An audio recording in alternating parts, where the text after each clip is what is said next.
నమస్కారం city news కి స్వాగతం ముందుగా ముఖ్యాంశాలు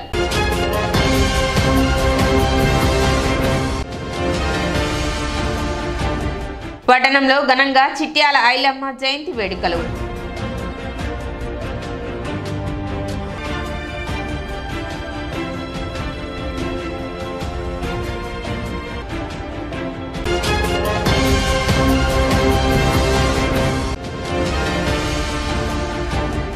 దసరా పండుగ సందర్భంగా తెనాలి నుండి దూర ప్రాంతాలకు ప్రత్యేక బస్సు సర్వీసులు ఏర్పాటు ఆర్టీసీ డిపో మేనేజర్ రాజశేఖర్ వెల్లడి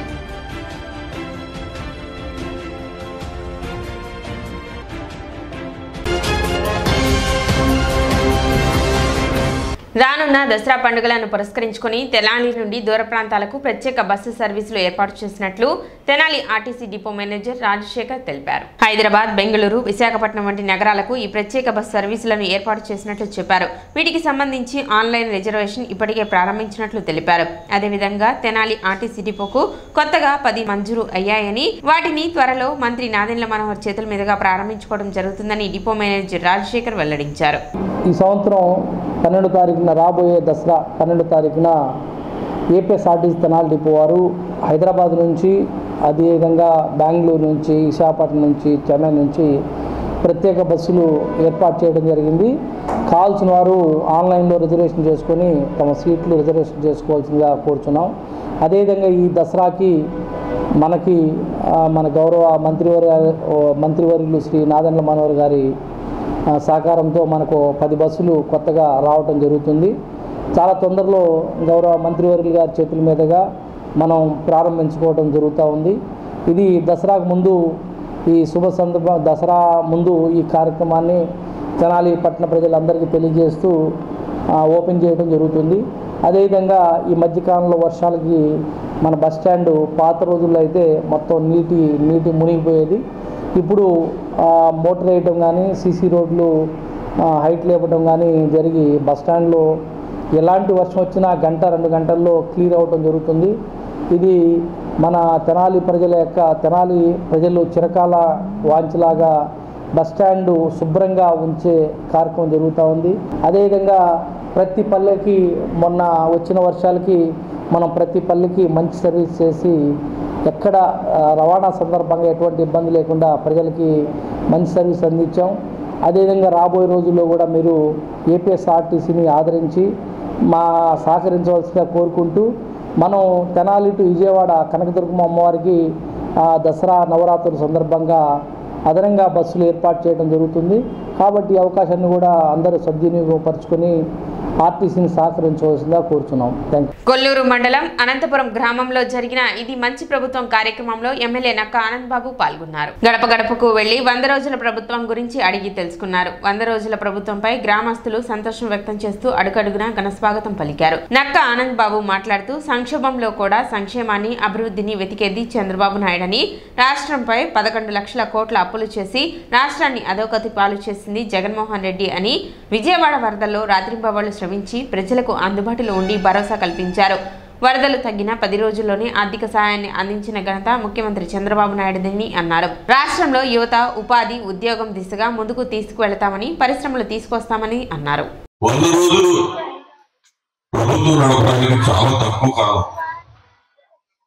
నాకు ఎప్పుడో చెప్పాడు, దాదాపు 20 రోజులు వరదల అనంతరం వరదలు కానీ, అకాల వర్షాలకు కానీ, ప్రభుత్వ యంత్రాంగం కానీ, స్థానికంగా ఉండే ప్రజలు కానీ ఆ ఇబ్బందులు ఆపదల మీద జరిపేది.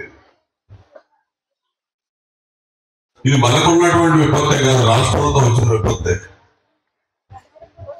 విపత్తు కూడా ఒక సంక్షోభాన్ని కూడా ఒక సవాలుగా తీసుకొని ముందుకెళ్ళేటటువంటి నాయకుడు చంద్రబాబు నాయుడు గారు. ఇబ్బందులు, సంక్షోభాలు ఎవరైతే జనరల్ గా అధికారులు కానీ, ప్రజలు కానీ కుంగిపోతారు. కానీ చంద్రబాబు నాయుడు గారు అట్లా కాదు. సంక్షోభం నుంచి ఏ విధంగా అవకాశాలు ఎదగాలి, ఏ విధంగా బయటపడాలి, ప్రజలకి ఏ విధంగా ధైర్యాన్ని ఇచ్చి స్వాంతన చేకూర్చే చర్యలు తీసుకోవాలనేది స్వయంగా పర్యవేక్షిస్తూ రంగంలో దిగేటటువంటి నాయకుడు చంద్రబాబు నాయుడు గారు. అసలు ఈ రాష్ట్రం యావత్తు 5 సంవత్సరాలు సంక్షేమంలోనే ఉంది. 2019లో ఒక్క ఛాన్స్ అని చెప్పి అవకాశం ఇవ్వమని చెప్పి రాష్ట్రం అంతా తిరిగి ప్రజలను మభ్యపెట్టి మోసం చేసే వాగ్దానాలు చేసే అధికారాన్ని చేపట్టిన జగన్మోహన్ రెడ్డి పూర్తిగా సంక్షోభంలో ఉన్నటువంటి రాష్ట్రం మొత్తం వ్యవస్థలన్నీ పరిపాలన గాడి తప్పింది. ఎక్కడికక్కడ అవినీతి తరలించి రాజ్యం రాష్ట్రంలో 151 సీట్లు ఇచ్చి అధికారంలో తీసుకొచ్చిన ప్రజలు ఎన్నికల కోసం ఎదురు చూశారు. ఎప్పుడు ఎన్నికలు ఎప్పుడు వస్తాయా ఈ దుర్మార్గ ప్రభుత్వాన్ని రాష్ట్రం నుంచి పాల్గొనాలని. ఈ యథార్థం ఎన్నికలు వచ్చినాయి. 175కి 164 సీట్లు చంద్రబాబు నాయుడు గారి నేతృత్వంలో కూటమి ప్రభుత్వానికి మరి అందించి ఎన్నుకొని మీరు అప్పటి వరకు ఉన్నటువంటి ప్రభుత్వం మీద ఉన్నటువంటి వ్యతిరేకతని ఏ విధంగా చాటి చెప్పడం అర్థమైంది. 151 సీట్లు ఇచ్చినటువంటి జగన్మోహన్ రెడ్డికి ప్రతిపక్ష హోదా కూడా లేకుండా తొలగిపోయినటువంటి ఘనత ప్రజానీకాలని చెప్పి తెలియజేస్తున్నారు. పట్టణంలో నిర్వహిస్తున్న స్వచ్ఛతా హీ సేవా కార్యక్రమంలో ప్రతి ఒక్కరూ భాగస్వాములు కావాలని చైర్పర్సన్ తాడిపోయిన రాధిక పిలుపునిచ్చారు. స్వచ్ఛతా హీ సేవా కార్యక్రమంలో భాగంగా సోమవారం పట్టణంలోని 18, 19, 29 వార్డులలో ప్రత్యేక పారిశుద్ధ్య కార్యక్రమాలు నిర్వహించారు. చైర్పర్సన్ తాడిపోయిన రాధిక ఆయా వార్డుల కౌన్సిలర్లతో కలిసి కార్యక్రమాన్ని పర్యవేక్షించారు. తెనాలి పట్టణాన్ని సుందరంగా తీర్చిదిద్దేందుకు అందరూ భాగస్వాములు కావాలని ఆమె పిలుపునిచ్చారు. కార్యక్రమంలో పలువురు కౌన్సిలర్లు, పురపాలక సంఘ అధికారులు, సిబ్బంది పాల్గొన్నారు.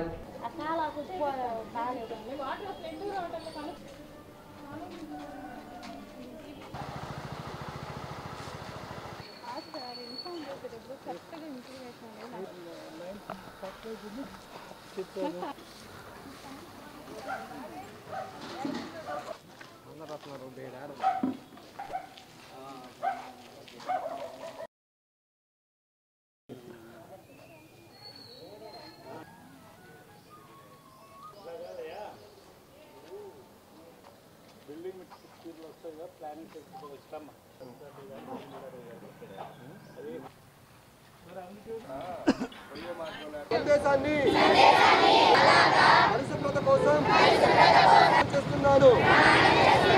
పరిశుభ్రత వైపు నేను వేసే అన్ని పరిశుభ్రంగా మార్చుకోవడంలో సహాయపడుతుందని నేను నమ్ముతున్నాను.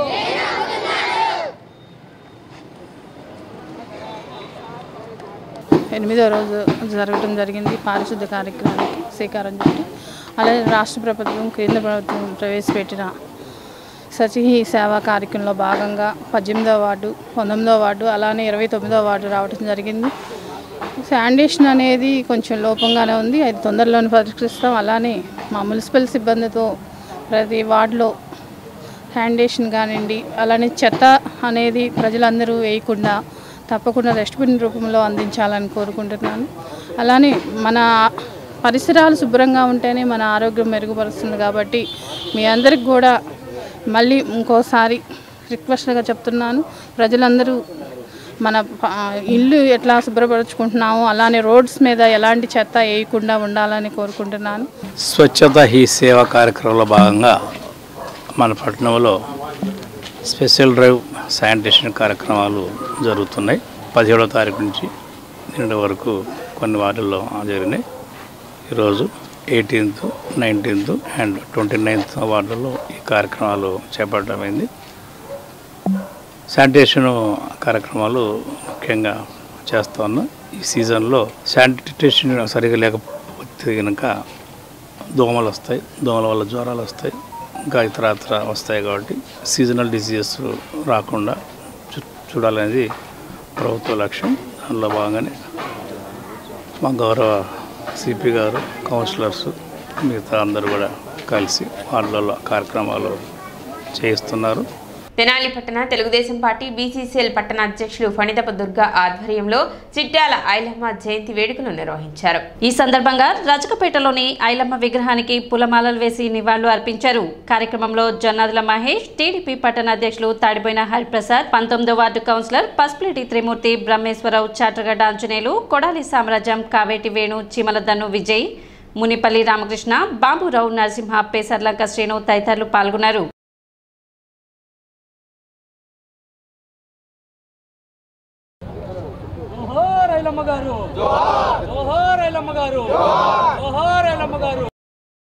ఇంట్లోంచి బయటకు రావటానికి మగవాళ్ళు సైతం భయపడే రోజుల్లో ఐలమ్మ గారు ఆ రోజున ఆమెకి కలిగిన నష్టం ఎవరికి కలగకూడదని చెప్పిన ఆలోచనతో ఆ రోజుల్లోనే రోకలి బండ తీసుకొని ఎవడొస్తారో రండ్రా. అంతకుముందు రోజుల్లో బ్రిటిష్ వాళ్ళు కబ్జాలు చేస్తే ఇప్పుడు నల్లదొరలే ఆమె ఉన్న టైంలో కబ్జాలు చేస్తూ ఉంటే ఎదురు తిరిగి పోరాడిన మహిళ ఆ రోజు ఆమె అసలు మామూలు సాధారణ వర్గాలంతా కూడా బయటకు రావడానికి భయపడే రోజుల్లో ఆమె ఆ రోజున బయటకు వచ్చి నేనున్నానని చెప్పని 10 మందికి ధైర్యం చెప్పిన మహిళ. మనమందరం కూడా అటువంటి మహిళని ఆదర్శంగా తీసుకొని నడిచిన నాడే నిజమని వాళ్ళు ఐలమ్మ గారికి అర్పించిన వారు అవుతామని చెప్పని తెలియజేస్తూ సెలవు తీసుకుంటాం. ఈరోజు చిట్యాల చాకల ఐలమ్మ గారి జయంతిని పురస్కరించుకొని మన తెనాలి నియోజకవర్గం తెలుగుదేశం పార్టీ నందు ఆధ్వర్యంలో ఈరోజు ఆమెకి ఘనమైన నివాళులు అర్పించడం జరిగింది. మీ అందరికి కూడా ఆంధ్ర రాష్ట్రంలో ఉన్న తెలుగు ప్రజానికి అందరికీ కూడా తెలుసు, ఆ రోజుల్లో దొరల పెత్తనం ద్వారా ఎవరైతే బడుగు బలహీన వర్గాల్లో ఉన్న ప్రతి ఒక్కరు కూడా ఉన్నత కులాలందరినీ కూడా దొరసానమ్మ అని సంబోధించాల్సిన వ్యవస్థ ఉన్నది. అప్పుడు ఎవరైతే బడుగు బలహీన వర్గాలు పంటలు పండించడం ద్వారా వాళ్ళు అప్పుడున్న పెత్తందారుల వ్యవస్థ ద్వారా పంటను దోచుకోవటం ద్వారా వాళ్ళందరినీ కూడా ఇబ్బంది పాలు చేసిన వైఖరి మీరందరూ కూడా చూసిన క్రమంలో వీరవనిత అయినటువంటి ఐలమ్మ గారు 40 ఎకరాలు సాగు చేస్తూ పండించేవాడిదే పంట అనే ఒక నినాదంతో ఆ రోజు ఎవరైతే ఆ పంట దోచుకోవడానికి వచ్చిన దొరల్ని ఒక ఊతకర్రతో రోకల బండితో ఎవరు వస్తారో రాండి అని చెప్పి పూర్తిగా వాళ్ళ మీద పోరాటం చేసిన వైఖరి ఎంతోమంది ఈరోజు ఉన్న మహిళలందరూ కూడా ఆదర్శపాయం. ఇప్పుడు ఒక చిన్న విరామం.